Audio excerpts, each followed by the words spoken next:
આજે આપણે બનાવીશું પોટેટો ચીઝ બોલ્સ બનાવીશું। તમે 500 ગ્રામ બટેટા લીધા છે, બાફી અને છાલ ઉતારી અને આપણે એને મેચ કરી દઈશું।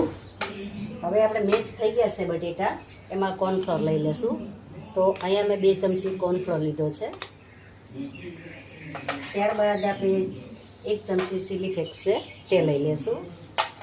ત્યારબાદ આપણે ઓરેગાનો છે તે લઈ લેશું। સ્વાદ અનુસાર મીઠું લઈ લેશું અને આપણે મકાઈને બોઇલ કરી અને મેં ક્રશ કરી લીધી છે તે પણ લઈ લેશું। હવે બધું મિક્સ કરી દઈશું। થઈ ગયું। તો અહીંયા આપણે બધા બોલ્સ બનાવી લેશું। જે બેટર બનાવેલું છે તો એના આ રીતે બધા બોલ્સ બનાવી લેશું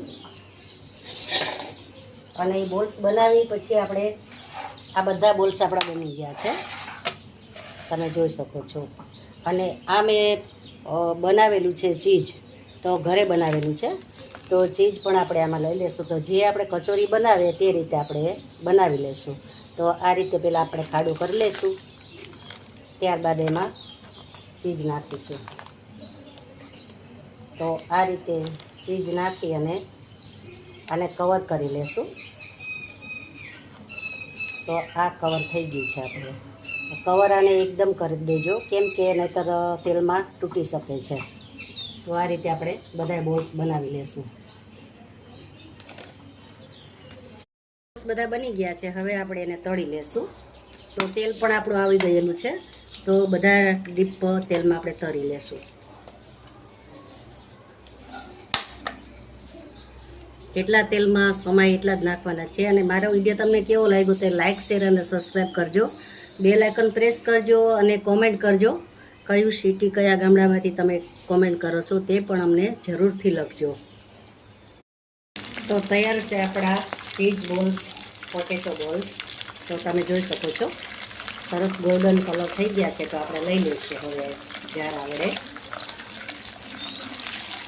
તો તમે તળવામાં ખાસ ધ્યાન રાખજો, નહીંતર જો મારા એક આ તૂટી ગયું છે તો તમે જ્યારે બોલ વાળો ત્યારે એકદમ ભાર દઈને વાળવાના, ક્યાંય ખુલ્લું ન રહે એનું ખાસ ધ્યાન રાખવાનું છે।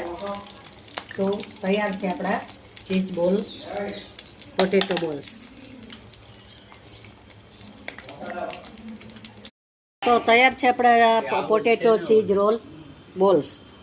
તો તમે જોઈ શકો છો, તમને તોડીને બતાવી દઉં છું। જો ગરમ ગરમ છે, જોવો તમે, હજી ગરમ બહુ છે। તો તમે જોઈ શકો છો આપણા બોલ્સ તૈયાર છે અને લચ્છાદાર સરસ બન્યા છે। તો તમે પણ બનાવજો, ટ્રાય કરજો ચોક્કસથી।